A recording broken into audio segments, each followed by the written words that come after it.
After 4 matches, the Lions tour is really starting to heat up. Today, Andy Farrell named his team for match number 5 against the Brumbies on Wednesday, and it has a distinctly test match looking feel to it. I'm Will Slattery. Welcome to this week's episode of the Left Wing Podcast. I'm delighted to be joined to chat through all things Lions and Ireland's win over Georgia by Luke Fitzgerald and Jonathan Bradley. Guys, great to have you with us. It would have been flagged maybe that this Wednesday game would be test match light, test match adjacent, however you want to describe it. And I'll spin through the team now because it definitely looks that way. You have a front row of Ellis Genge, Dan Sheehan, Tyg Furlong, Maro Toja, the captain, joined by John McCarthy. That was a pairing I think a lot of people wanted to see. Ollie Chesham going in at number 6, a more maybe bigger body, a bigger lineup option there. I know that's something that people were curious about, whether that would come together. Tom Curry is 7, Jack Conan is 8. Gibson Park and Finn Russell at half back again. The Ireland combination of Bundy, Aki, and Gary Ringrose is in the centre. James Lowe on one wing, Tommy Freeman on the other, and Blair Kinghorn at number 15.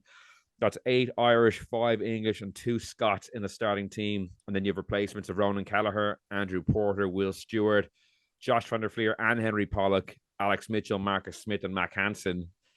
Luke, what do you make of that team? I know we can touch on the game from Saturday as well in a few minutes, but as we kind of look towards the test series now, that's a fairly formidable looking team. That looks about as close to a strong a team that Andy Farrell can muster. What do you think?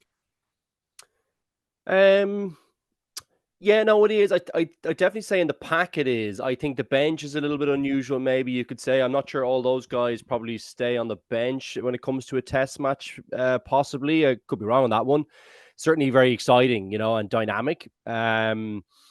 But I think maybe Ben Earl will have something to say about that, possibly, and there's a few other guys I think maybe will be, coming in and out. Like I would also say Hugh Jones has probably got off to a bit of a flyer. The tries always catch the coach's eye, even if, maybe, yeah,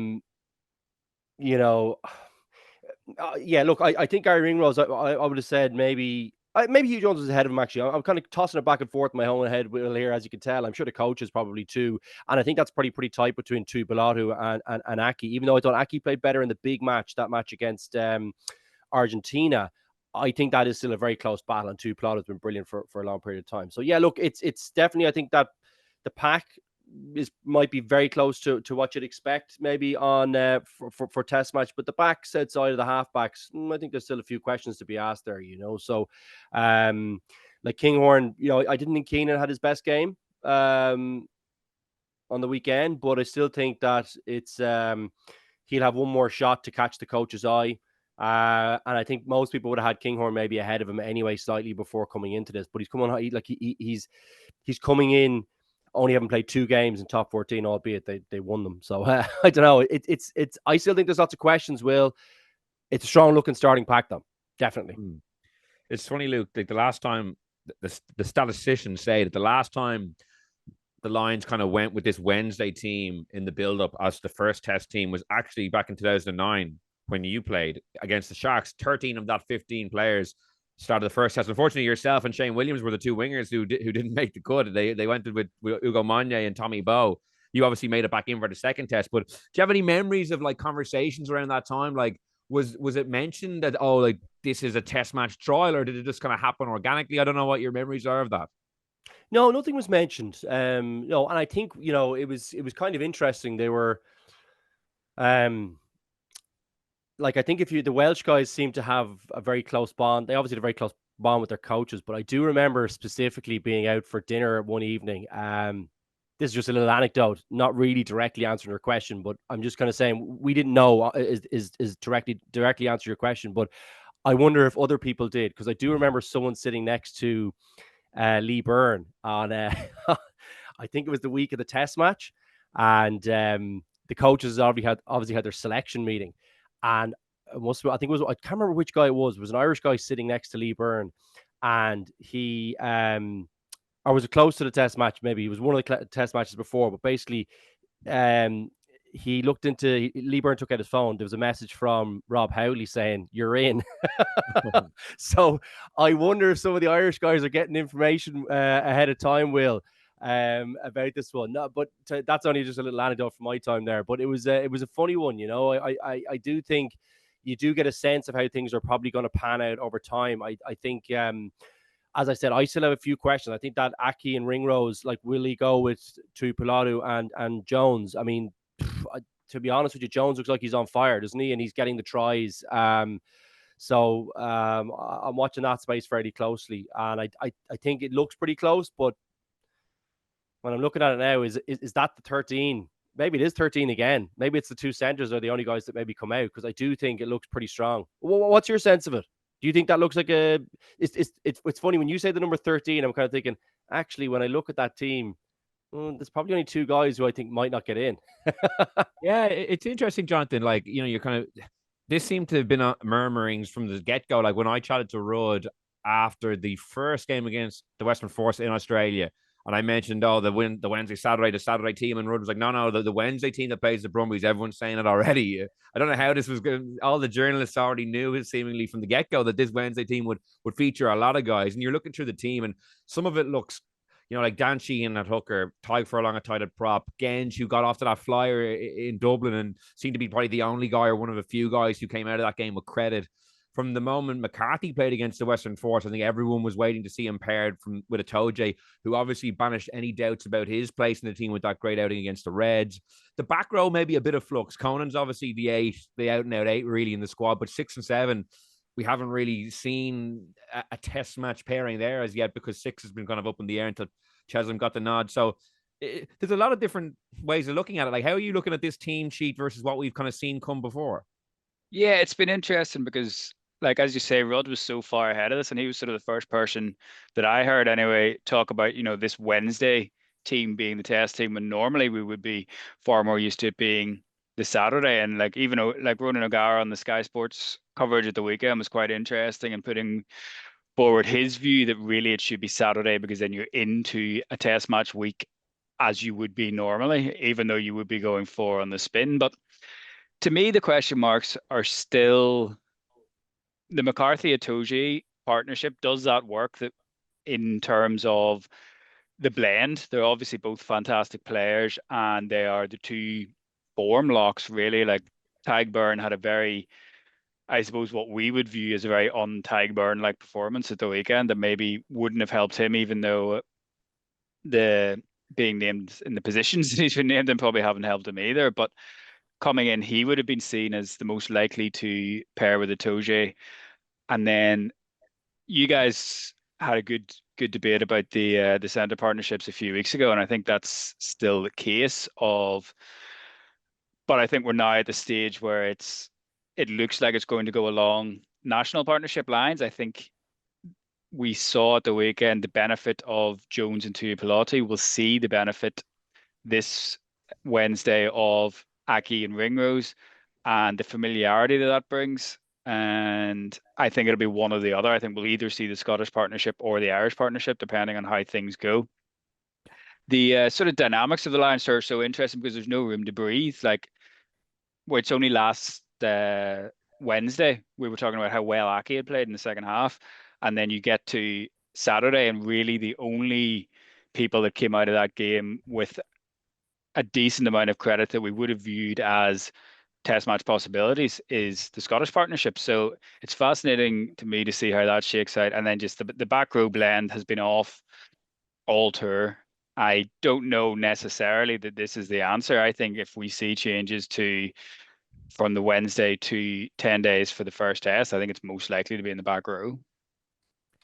I think they're running out of time to get that blend right. I feel like putting Cheslam in now is kind of, if he is an assured performance, I think he'll start, just because they've been chopping and changing so much there that we still don't really have an idea about who the best performers are. Like, Tom Curry's starting at number 7.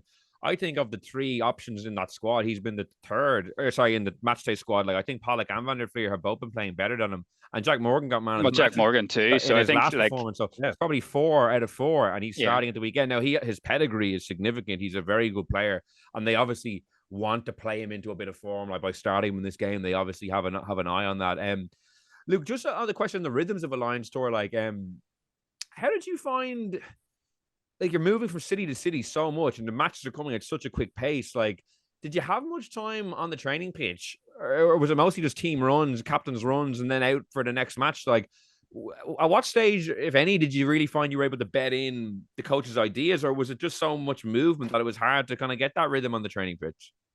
I found coming in late really difficult. I can only speak to my own personal experience. I did say the game plan was quite simple though, which really helped. And I think that was a big benefit of Gatland's system, is that it was literally get around the corner, and if you're back, spread the pitch. And that was for the guys in the pack. You were just kind of directing them around, and then you were picking off, opportunities where they kind of came up. So you'd be kind of feeding in information to, say, your 9s and 10s, to say, okay, we're not going to the forwards this time. We want it now, that kind of way. Or if you were trying to save the forwards from doing, set after set after set of kind of phase play. So you would take maybe try and take the third or the fourth of each one if it was getting a bit like if they were going nowhere and you just need to give them a break. But otherwise, it was kind of just where opportunities were, and you kind of spread the pitch. Very simple. So it wasn't that tricky to get your hands on it. I thought it was tricky to get a handle on the defensive system. I really found that quite difficult. We were kind of more in I would consider it probably more a thinking man's system, where you were kind of waiting and making the kind of defensive or the attacking team make decisions in Ireland. So particularly in the backs, and then you would take round where you kind of saw opportunities where you had numbers up, and you had you were able to make reads. Whereas this system was just like all out. It was the first time I've kind of been exposed to that all out kind of just get off the line. Don't even think about it. Just get off the line. And that was probably a little bit trickier. It sounds simple, but it was kind of trickier. I thought, to get my head around doing that. And I didn't adapt as quickly. And I actually was sick at the start of the tour. So I was kind of playing catch up all the time, Will, if I'm being honest. I found it a little bit tricky. Interesting though, because like you have a lot of Irish guys in that boat exactly. Like Hugo Keenan was sick. All the Leinster guys came in late, so you know that well. You literally just beat me to the punch. I was going to say that's why. I think if you look at Keenan, kind of had a few very uncharacteristic kind of errors. So I do hope he gets another opportunity to kind of show his wares. Hopefully that's not the only real showing that he has, that he is, this kind of the test match caliber, because I think he is test match caliber. So yeah, it is tricky, and some people will pick things up, I think a little bit more quickly. I think there's different positions that'll be more challenging as well, because you've got more information, you've got to be more up with the rhythm than other positions. So it's challenging, and it's position by position, Will, that kind of way. So yeah, look, I do think I would love to weigh in on that back row conversation. Like, I thought Ben Earl was outstanding. I think they're going to suffer a little bit. I think Byrne has really suffered because he's been the informed guy. He looks a little tired to me as well, but I think he's been the informed guy the last 3 or 4 years. Like, this is a bit of a killer that he kind of seems to be, I don't know, looking a little bit tired, and that he's been played out of position on this tour to try and get him in the team. I think he's a lovely match for Itoje. I also think that Ryan actually had a quite a good game, guys, and no one's really talking about it. You think about the lineouts went quite well. Scrum went pretty well, which in fairness has been going well. It's one of the constants in fairness so far.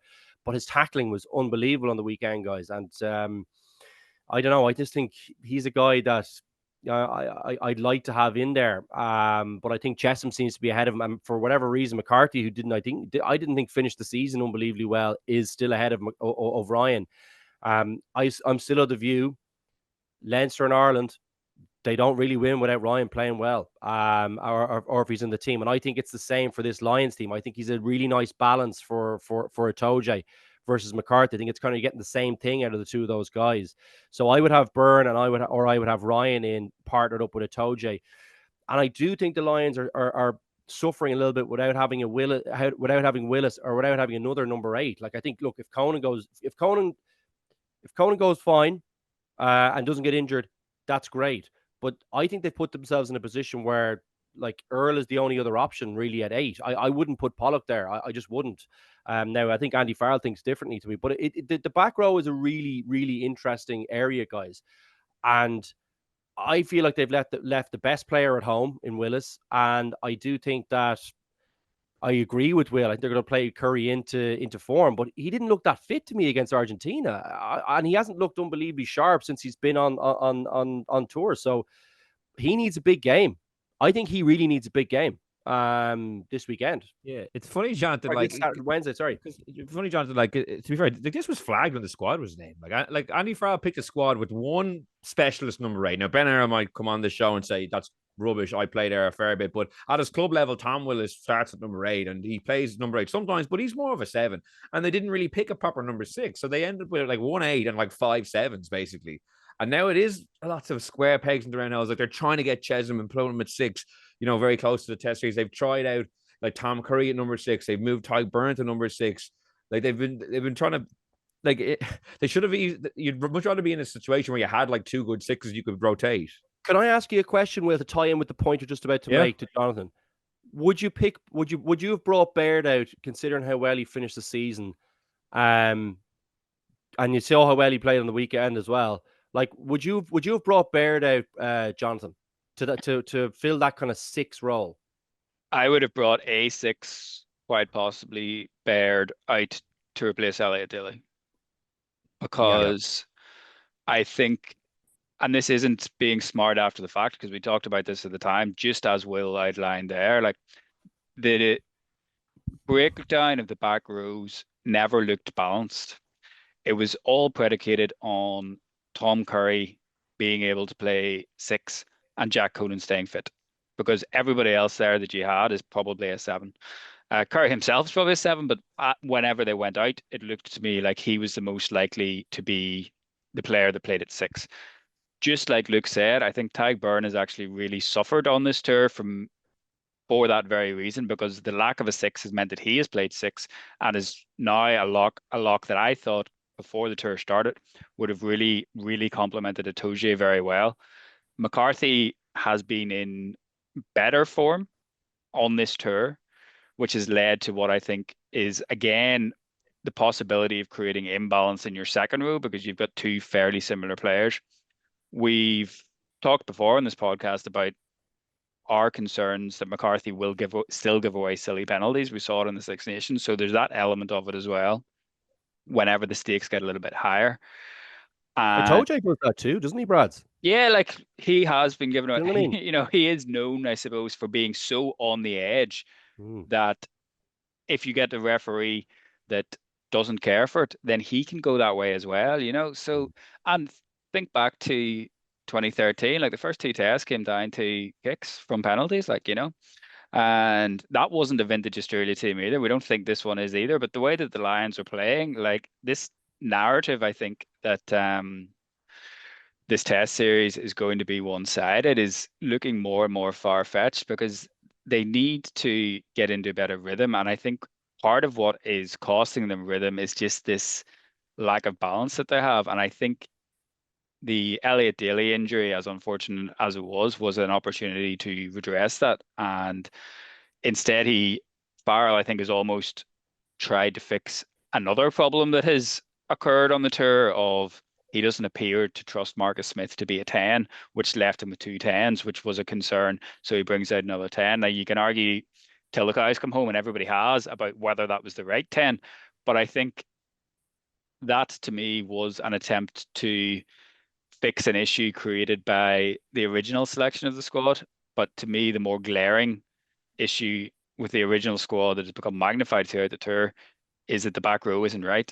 And that could have been fixed, I think, at the weekend. And obviously, Luke mentions Baird, and then the way that he played against Georgia probably shows that he has continued that form that he was showing with Leinster through into the test window. And I think he would have been a really valuable body to have. Now, equally, if Farrell had done that, I think he would have been answering questions about picking too many Irish players again. Yeah, because I was going to say, Jonathan, I honestly think if everything was the same, but Baird was English or Welsh or Scottish, I think he might have been called up. I just don't think politically.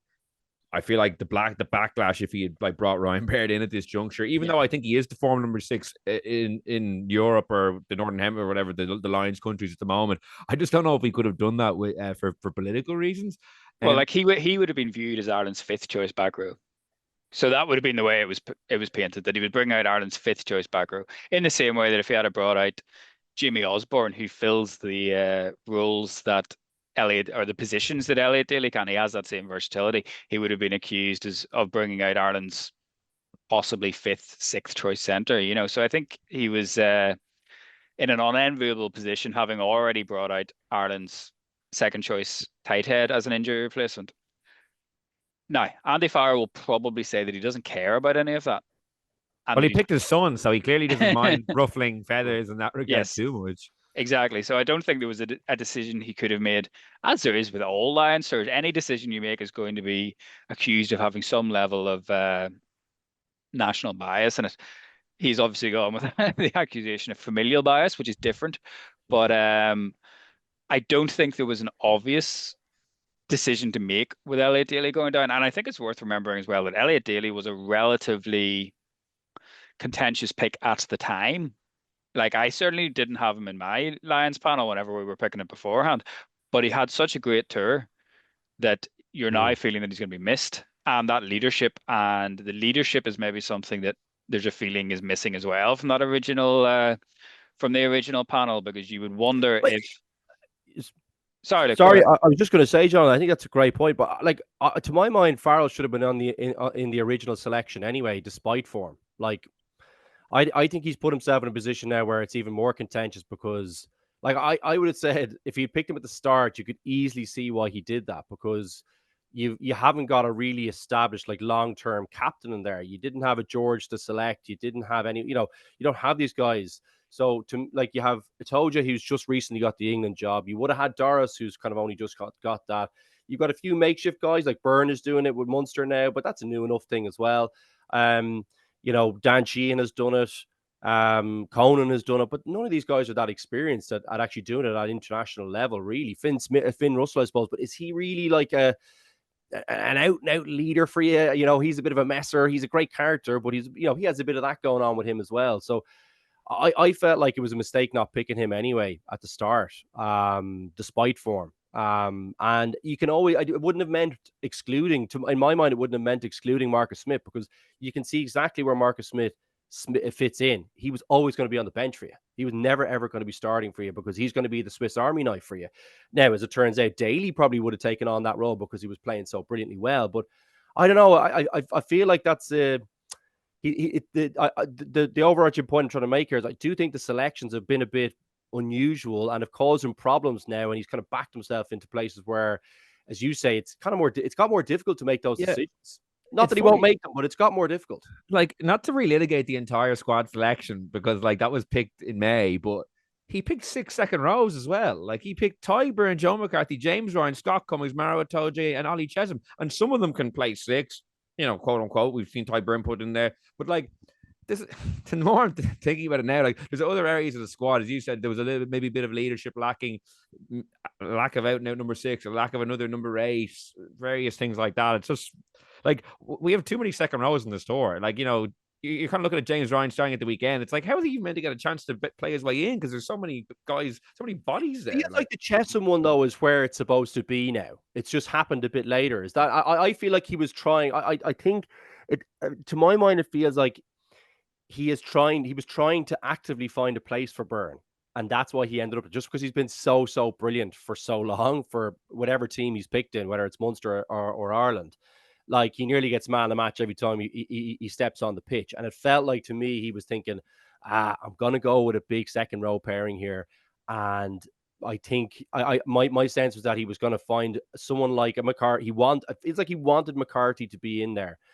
And he just needs a place for Byrne. But I don't know. It feels like he's kind of shafted Byrne a little bit now because he's put him in 6. That didn't really work out. I always felt like Chesham was probably I think it's probably where he wanted to end up with someone like him. He was hoping maybe that was going to be Byrne, but I think it's going to be Chesham now. I think Chesham has ended up where he's supposed to be. And Jonathan, like to that point, I suppose it didn't really feel like a big deal at the time. But when we were at the Aviva Stadium watching that Argentina game, like none of the Leinster players were available. Ollie Chesham wasn't available. Like, so that one match, while he got to blood a lot of guys, like say if he wanted to take a look at certain things, he was kind of delayed in his ability to do that because guys were only coming available when they got to Australia. Then there's a whole host of things, who kind of hit the ground running better, jet lag and all that jazz. Like, so it took a few weeks for him to be able to kind of try certain things that ideally he might have wanted to do earlier in the tour.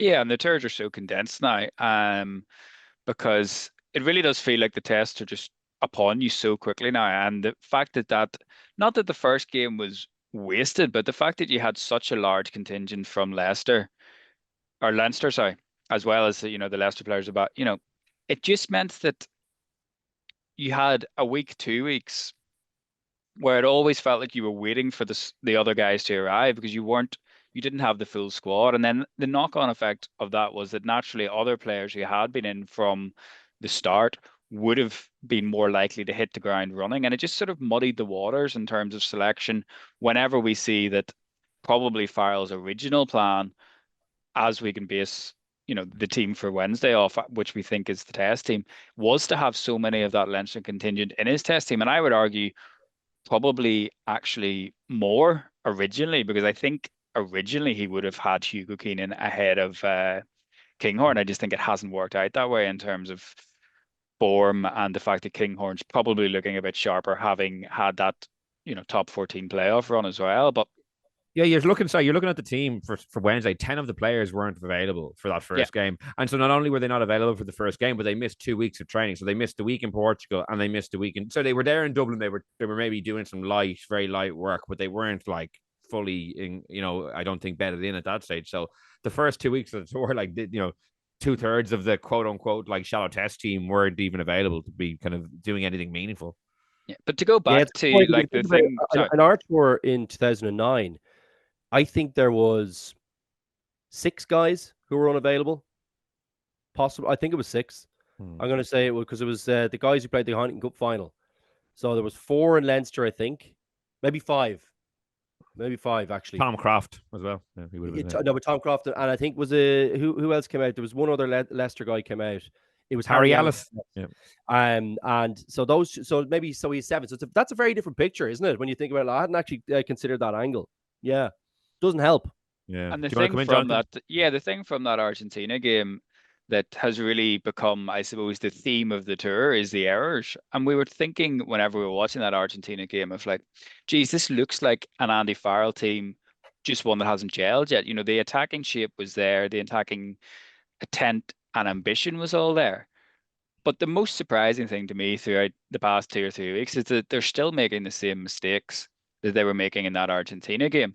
And that, again, I think maybe comes back to this idea of leadership that we're talking about. Has Farrell been brought in, Owen Farrell, I mean, has he been brought in essentially to monitor standards, to be, I suppose, what we would have always associated Johnny Sexton being in Ireland, of somebody that will say, that's not good enough, that has to be better, because that's been probably the consistent theme through all of the games, is that the errors that are being made aren't befitting of test players, let alone the best test players from their country coming together. So I think whenever we were talking about that in Argentina, you're like, it's promising that they look so much like an Andy Farrell team and they'll get there in terms of the execution, but they haven't got there, and we're now less than 2 weeks out from the test. So I can see the need to sort of take a big swing, as it were, with bringing Farrell in. But that would be the main concern, I think, that Farrell will have now, is the fact that the execution, it's got to the point where I think it's odd. Like, I'd be interested to know what Luke would think of, because in terms of what he was saying earlier about, having to think about the game plan, and whether having to think about the game plan and not having it be natural is potentially something that is leading to just that extra sort of degree of thought that's having to go into this, is what's causing players to make errors that really at this stage they shouldn't be making. Yeah, so do you know what's really occurred to me? I thought it's interesting to hear Dan Bigger and Ronak are talking about it, and like, it does impact players even at the very, very top level. It's that kind of extra little bit of pressure, but it's the trying a little bit too hard. You're trying to get in that test team, and some people don't always play. Well, I would consider these kind of like trial matches. They don't play them that well, So I think they have, and it has that feel off it to me. It has like you see. And I think you see a little bit of it in some of the big teams, in the big club teams that I won't go back into, because people always go, "Oh, will you shut up?" But the way we talked a lot this year about how many times Leinster and I think Ireland get held up over the line or drop it over the line. I'm seeing a lot of that with the Lions team, right? And I think it's a little bit of nerves. I think it's guys not being confident to say, "Okay, let's go one more phase." I think there's a little bit of, I want to see my name in headlines. There's a little bit of everything going on there. Oh, if I get a try, does that put me in a really good position to get in the test team? There's a lot of things going on when I look at it. It's not just simple errors. And yes, there are some simple errors. But part of me is like, it feels like there's guys trying to get the try one phase too early, get the extra yard in the, in attack, get the hands free and try that offload. Do you know, that kind of way, without dominating the contact and being really sure of it. And some of that is that it looks to me like there's a lot of factors at play, and it's not just a simple fix. And that's why I think Owen Farrell could be a really nice addition to this team, just to calm everyone down if he's out on that pitch, or if he's, if he's, I don't know what his role will be, but if he's even close to the pitch, or if he's in the warm-ups, just calming the group down, having that bit of swagger about you, that bit of, I've been here, I've done this over 100 times in a test kind of environment. Having those guys around you calms everyone else down a little bit, and can kind of get you refocused on what the really basics are. And one thing I think the Lions team could probably do with remembering is they're all brilliant players. You've got 14 other brilliant players around you, and sometimes you have to sacrifice maybe you reaching out over the line, when you're a meter away, or just little things like that, or forcing the extra pass, or forcing the offload. Just remember, there's brilliant players around you, and they'll all be doing good things when you're doing your thing, when you're making your break, when you're taking your short line, when you're throwing your pass. They'll all be doing good things. So always remember that. An extra little bit of time, one more phase, isn't a bad thing. And I think sometimes it takes a calm head maybe to reinforce that belief in the guys to get this team humming. Because I think you're right. I think that we were all pretty I think the hardest thing for me with the Andy Farrell team is seeing the shapes. And I think we can all see the shapes happening, but we're just not seeing the execution. And that's the little bridge that they've got to make. So this could all turn pretty good pretty quickly. Like, I actually think Chessum could be the perfect guy for that 6 role, by the way. And we're all saying, well, actually, hang on. We now know the test 6, and we can kind of calm down a bit. And then it's just about fitting in that kind of 7 hole. And then obviously we're still going to have that issue with Conan if he gets injured. But I think if he's fit, all of a sudden you have Morgan probably in that 7 role. And this looks really balanced. If it's Curry, if it's Van der Fleer, or if it's Earl at 7, all of a sudden you're kind of saying, okay, hang on a second here. We're actually in pretty good shape in this team. And we could be saying on Wednesday, do you know what? I think we know the team now. And then it's just a matter of what he wants to do at the bench. So, yeah, it's a long-winded answer, but I hope that gives you a little bit of where I'm thinking about it, what the player view might be on that, or ex-player. Yeah, but it's funny because, like, it's not something we've discussed a whole pile, but like it is a new thing for these players. It's like 6 weeks of trial matches, and like every moment a try, as you say, does that put me in the test team? One knock on, am I out of the test team? Like, one line, you don't run well, I'm out of the test team. One good line, am I back in? Like, that must be a very strange and tough dynamic to navigate in your own head, Luke, on a Lions tour, because like it definitely smacks some of the errors, smacks of that. Like every mistake feels like a massive mistake, versus in a regular match, you kind of just, okay, I've dropped the ball, get on with it. Like, it's not like a sword hanging over your head the entire time over selection. Yeah, and the guys who always do the best in the trial matches are the guys who can kind of simplify things down. I always think best advice I ever got was to play for the simple thing. And once the fancy things, if you're doing the simple things right, if you're doing the basics of the game right, the fancy thing just presents itself, and it's obvious at the time. But if your first thought, your 90 to 95% of your decisions should always be, well, I'm going to execute the basics of this really well. And I always think myself, when I was playing well myself, and when I saw other players playing well, they did all those things really, really well. The basics of the game, whether that's, entering the ruck correctly, whether it's not giving away a penalty, whether it's getting good communication, being in good positions, whether it's carrying the ball really hard, getting nice and low and hard, and carrying nice and hard into the opposition. All those things, they create good things and the opportunity to do something fancy at the right time. But if you're thinking simple, oftentimes that's when you get the best results. And sometimes that's really hard to do when you feel like, well, this could be my last chance before the test match team is kind of selected. So that's the challenge for the guys out in the pitch. I feel for some of them. I feel like I really feel for Hugo Keenan, for example. I think, he got sick. That was really unlucky. So now he's probably under pressure, I think. And I'm hoping it's not too late for him to really show us wares, because I think he's been outstanding for kind of 4 years or so. Dipped a little the last while, but I still think on his day, magic player. and I didn't think he did himself justice on the weekend. So hopefully he gets another shot. And yeah, there's probably one or two others you could throw in there, you know. It's interesting to see who can really deal with the pressure well, you know. Unfortunately, in a condensed time period like this, we're talking about a few guys who've been unbelievable, but just maybe aren't dealing with the pressure as well. Yeah, Jonathan, because it is interesting, say, like for players like Keenan and maybe one or two others, maybe Ty Byrne probably falls into this Burn, boat. definitely, yeah. Yeah, Byrne as well.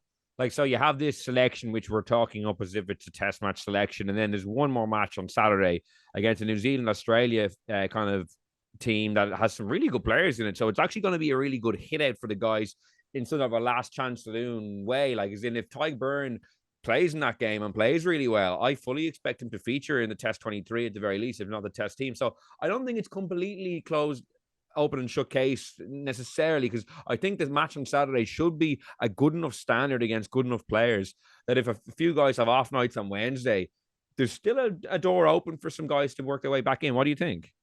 Yeah, absolutely. Like I would say the positions that I don't think are completely 100% nailed on at the minute would be, we talked about the centers probably coming in as a block. I think if, Aki and Ringrose don't go well, I think the way that Jones and Tuipulotu played, we could see a switch there. I wouldn't be surprised if, say, Tommy Freeman doesn't go well. I wouldn't be surprised to see Mark Hansen come in.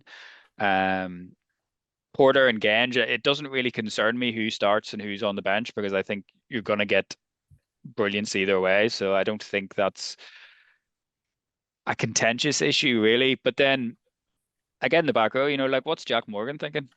Like after his man of the match display, like, and then to not really get another sniff at it, So I think if he plays really well at the weekend, I think you could see him potentially coming back in. I think anyone in the back row that doesn't perform at the weekend will then be, or sorry, on Wednesday will then be nervously watching how things go on Saturday.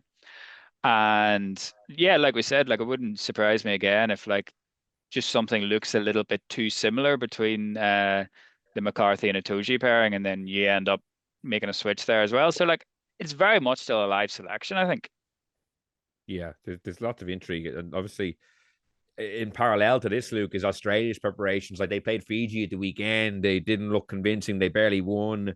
Like, funnily enough, like I don't know who's in charge of scheduling, but like that's their only warm-up game. So they haven't played together as a group since last November at the Aviva Stadium. They get one game against Fiji, and now it's just training between now and the 19th of July for that first test. It doesn't strike me as the best way to prepare a team. Like I was talking to Rudd, and he said that like Joe Schmidt values training so highly that he might not be concerned. I'm sure if Joe wanted another match, they would have fixed him another match. So he's probably, I assume, happy with how they're preparing. But I thought they would have wanted at least two warm-up games just to get their eye in ahead of the test series. What do you make of that kind of decision to only play the one? I think where it's most risky, Will, is that first test. Do you know what I mean? Whereas I think if he goes for two test matches in a row, you're kind of going, oof, that's 5 weeks in a row. If he has, so you're kind of thinking, geez, if they actually bring this thing to a third test, decider, like, will the guys be a little bit tired? And if knowing him, I bet you that's how he's thinking. I think that's how he'll be. He kind of saying, look, it's not ideal. He obviously couldn't get them the week before, this weekend. So he was kind of left with literally this one. He either could have gone, I'd say, back to back as you suggest, or he gives them the week off before the big test. And I'm leaning towards that probably being the right thing. Will, I think he's. But you could have had a match. You could have gone before Fiji and done it that way. That's my point. Sorry, but maybe so. Obviously, did he have access to all the guys? Then I'm not so sure. Like that's a long time to be in camp for those guys. Because remember, like Lions happens, but yeah, there's a few games for them to go after. That's not the end of their season. Will, so I'd say he's kind of maybe he has a bit of an eye on both, perhaps, obviously the Lions will probably take precedence, but still, I think there's bigger stuff at play here. And I'd say he feels like if he keeps them fresh the week before, and maybe he didn't want to go in to have guys in camp for ages and ages and ages. My sense is that he'd rather go with a 4-day week this week and give them the extra little break, have them humming, and then have them really ready on test week and have loads and loads and loads of video review done on the Lions and how they're playing and how they're going to attack them. So in my experience, he was always brilliant at dealing with that and managing the workload, and getting as many guys on the pitch as possible, injury free, and ready for a 3-match test series, which is I really think what's going to be in his mind. I think like I would even narrow it down to say it's probably the first 40 minutes of the first test match where this strategy of not having enough games together and not having played in ages is probably at most risk. I think they'll get into their rhythm, by the second half of the first test, but certainly risk involved. But he has priors of being able to rest guys and get them to deliver a big performance. So I'm not as good. If it was anyone else, maybe I'd be a little bit more concerned, but I think he'll have the guys so well drilled. Yeah, it's definitely an interesting one, Jonathan, because like from afar, obviously on paper, the Lions do have a stronger squad. And then you see that one hit out they had against Fiji and they look far from convincing. I know we're talking about issues that the Lions have, and we've kind of discussed them in isolation, but then it's funny then to look across what Australia are doing at the moment. Like even like they're starting out half. Noah Lolosio like went off with kind of on a stretcher with an injury. Like Joe Schmidt said he should be fit to play, but like it didn't look good. And it's just like Australia's preparation is not going great. Like they have injuries to Will Skelton and Rob Valenti at the moment. They're two of their more impactful, powerful forwards. So they need a few things to go right for them between now and the 19th. Yeah, absolutely. I think, we talked about this in November. I remember Joe Schmidt being asked about it in the Aviva after November when it was flagged, I suppose, that he would only have one test before the Lions series, and it seemed odd then. But then whenever you think about, the likes of Skelton and Valenti, and again, in Joe Schmidt's pressers during the week, it was very much a case of, oh, they'll be fine. But like they're going to be coming into that first test having not played a lot of rugby. And Skelton especially sort of feels like a player that Australia need to be going well for them to go well, if you know what I mean. So yeah, there's a lot of question marks there. And I get the sense that the way that the Lions performances have gone, the narrative around them has maybe become more negative than it is in reality. And like Luke provided some good balance there in terms of what the players will be thinking. But equally, I would say there's still those concerns around Australia as well. So it's an interesting test series in the sense that as we stand, less than 2 weeks out from the test, neither side feels as well prepared as they would want to be. Yeah. I'm expecting a strong Lions performance on Wednesday, and then betting in the notion that the test team is kind of locked and loaded and ready to go with a sprinkling of guys who go well maybe on Saturday coming into feature. That's my expectation. Kind of like in 2017, I think the Lions had stuttered at the start, a couple of early defeats, and they played the Crusaders on a Saturday, and it was the test team started to take shape. And we saw even that game we referred to earlier in South Africa, I think Lions stuffed the Sharks, and all of a sudden, like a test team began to take shape. That's my expectation for Wednesday. So it'll be interesting to see how it goes. I do want to talk about the Ireland game as well, Luke. Ireland 34, Georgia 5. Kind of a bit of an off-Broadway encounter in Tbilisi. Good that it was on TV, though, that people got to see it. Biblical rain. It was really tough conditions. Thought Ireland actually played really well. I was very impressed because, Georgia, nuggety, tough physical side. As I said, raining like ridiculously hard all night. But then to win so comprehensively, a lot of guys standing up. Like anyone in particular catch your eye? Any thoughts generally?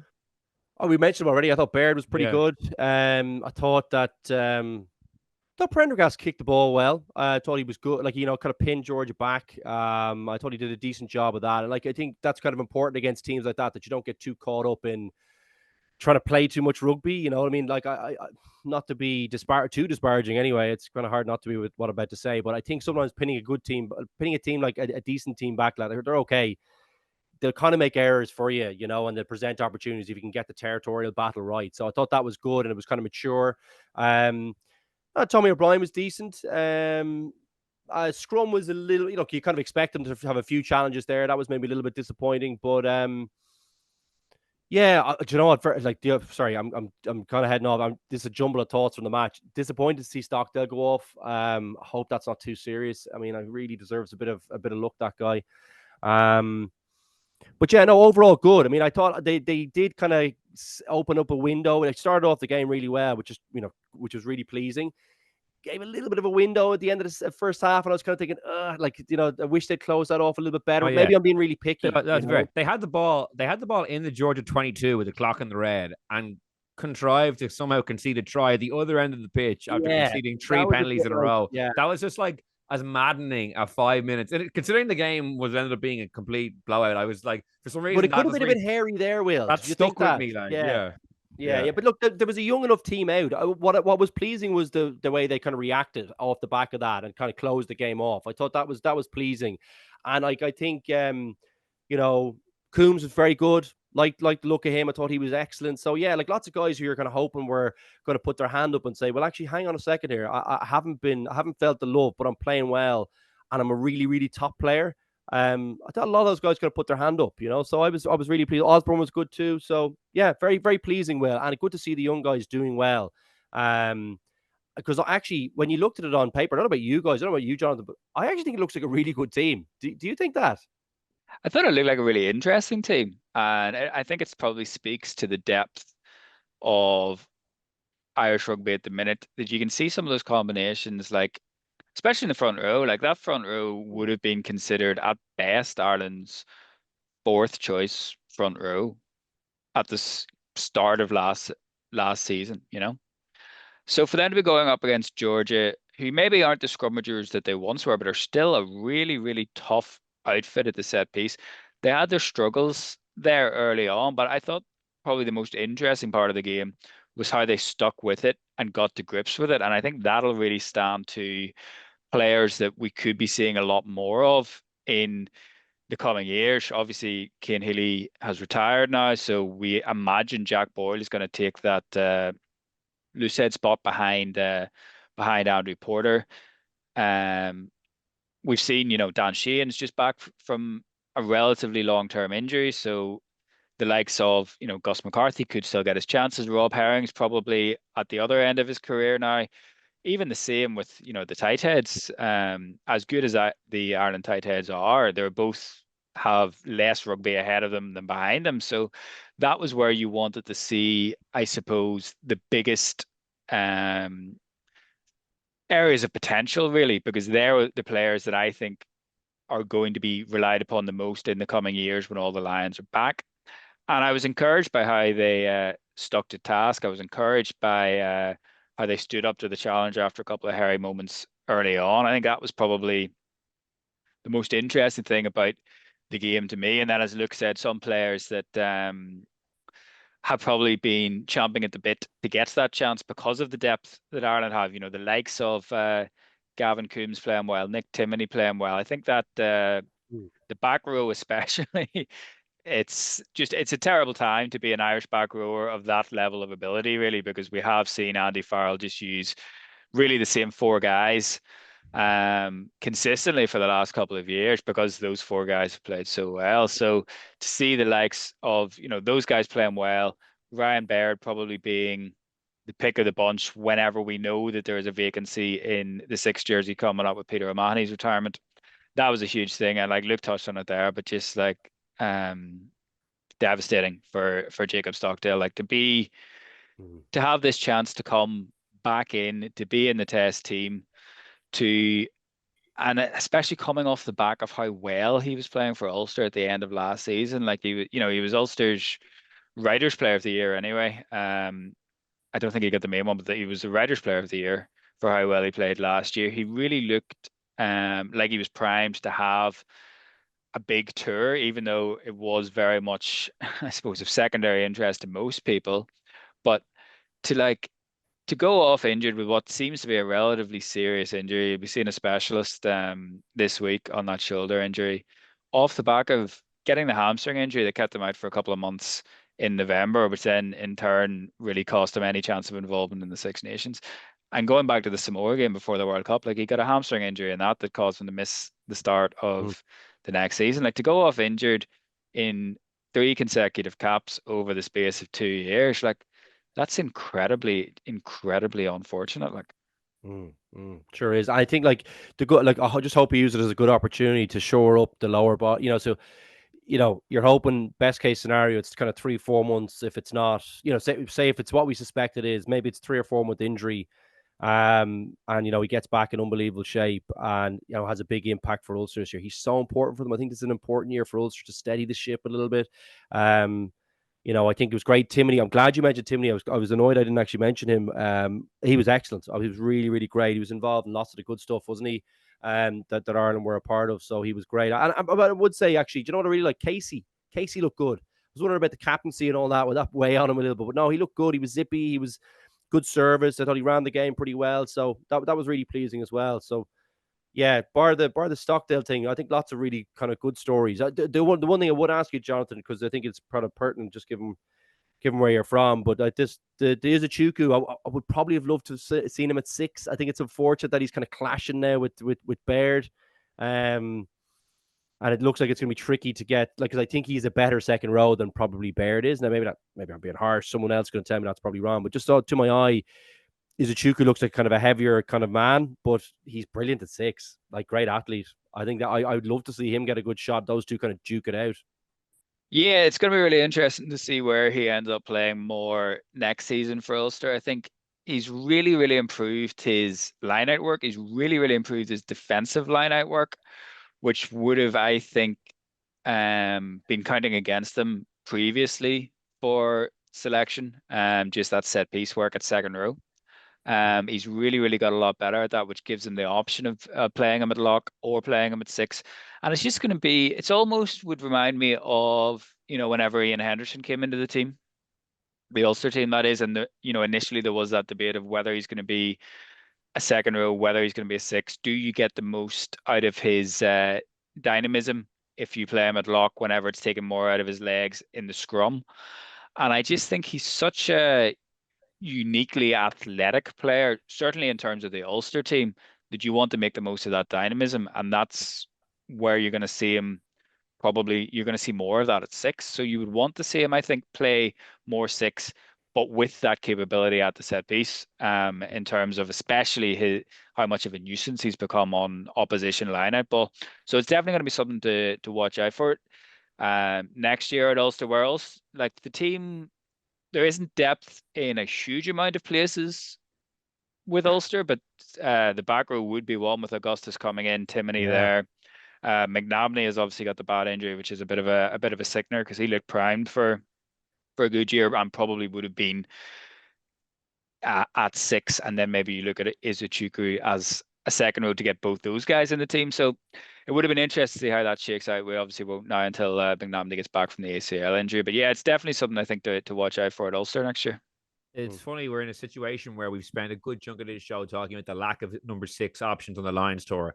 And Ireland fielded a 23 on Saturday in Georgia with that had Izuchuku, Ryan Baird, and had Tom Ahern on the bench. And we think we'd look at all those 3 guys. Not that they should be in Lions squads, but we're like, God, any of those 3 is exactly the kind of 6 you're thinking of. And then you have a situation where Andy Farrell didn't seem to put a huge amount of stock in picking that kind of player. I don't know. Anyone can jump in on that one. Well, it's going to be interesting to view in November and beyond, because there is that vacancy in the Irish back row of the quartet in the matchday squad that there hasn't been before. Baird's obviously like the favourite at present and has justified that tag with how he's played at the weekend, but it's going to be it's something that we probably didn't talk about at the end of the Six Nations, because it was so much about, how one, Ireland's campaign sort of faltered towards the end, and 2, I suppose, as it should be, sort of paying due respect to the careers that O'Mahony and Murray and Healy had. But the idea that there is these vacancies in the Irish 23 for what has been such a settled team. Obviously, Casey was injured in the Six Nations, which has sort of brought Murray back in. We would have viewed him as the second choice scrum half anyway behind Gibson Park. But Gibson Park, is in his 30s as well. So we haven't had an awful lot of churn basically since the World Cup. And then going back to whenever that World Cup team really started to take shape, probably 2021, 2022. So it's going to be really interesting to see who, off the back of this tour, has put their hands up. And the Portugal game won't be as big a test, obviously, but to see who's put their hands up and to see what changes we do see in that sort of match day panel and on the fringes of the match day panel going into November. Yeah, because to that end, I think it's already serving its purpose, or has served its purpose. Like, I think all the guys we would have liked to have seen play well and get opportunities, I was really pleased with and impressed with at the weekend. So yeah, as you say, obviously Portugal are not as good as Georgia, but I'm still excited to see what other players in the squad he maybe gives Paul O'Connell gives game time to, and how they go. Last thing before we finish up, Luke, Keane Tracy, our colleague who was over in Tbilisi, had a good kind of nugget in his piece today where he went through the 6 guys who got their new caps and said what song they sang in the changing room afterwards. So you had Tommy O'Brien singing Katy Perry, Firework. Dara Murray with John Denver's Country Roads. The Gambler by Kenny Rogers was Tom Ahern's choice. Sweet Caroline for Michael Milne. Piano Man for Jack Angel and Ben Murphy for Angels. What did you sing? They're all good. I know, I was saying bangers, 6 bangers there. What did you sing when you got your first cap? On Pucker Bulla. Gonna have to refresh my memory on that one. It's an Irish song. Yeah. Okay. And I'm not singing it. I could feel you heading that direction. You're going to have to sing me. No, not happening, buddy. Great tune. The Pacific Islanders. That was your first cap? That's correct. Yeah. Yeah, it was actually a good old day out. Ferris's first cap that day as well, was it? Yeah. Ferris and was Jamie as well? Ah, could have been Jamie. Heaslip. Were you up against some? You must have been up against some like unbelievable. I don't even remember who was. My only real recollection. Well, sorry, not my only real. One of my big recollections from the game was Alessana Tuilagi making a break. I moved into. Can't remember who was playing 15. It was either, I think it might have been Gerv. And Gerv Dempsey, got injured. I think it was him, and I had to go to fullback from. I think I was playing the right wing actually, weirdly enough. And I remember Alessana Tuilagi making a break on the 22, and I just got to fullback, and I was going, oh my god, like why? This is a deeply this is going to be a deeply unpleasant experience. Now I just dived at his kind of knees, and he actually did. He kind of he speed bumped me 100%, but he did go down. But it was not a vintage tackle by any stretch. You hear me going on about people's tackle technique. Not great technique. But he went down anyway. But that was that's my recollection of the match. It was in the old Lansdowne Road. I was only just out of school actually. It was in November after I left school. Yeah, so it was a good day out. And I remember afterwards, because it was I think the Pacific Islands team. I think they were kind of toying with the idea just because they would have had such a good team really on paper, but I don't think they could make it work. And they end up splitting the back into Fiji, Samoa, and Tonga after. But yeah, good experience, great one. And I remember after the match, I actually got shipped out. Jim McShane I think it was Jim McShane was the doc. He shipped me out without getting too much damage on the drink front as well. So it was he saved my bacon on that one. But yeah, no, great day out. I'm pretty sure actually it was Jamie Heaslip's first. I think we made our first caps together, but definitely Ferris was made his cap there, his first cap as well. So good company actually, in fairness. Yeah, no, three future Grand Slam winners, so not a bad day out. If a few guys who made their debut on Saturday end up having those careers, we'd definitely be happy. Guys, thanks so much for joining me. A lot to get through today. I think we gave it a good shot. Luke, Jonathan, thanks so much. Cheers, guys. Cheers, Jonathan. Good to see you, buddy. Yeah, cheers, guys. Thank you.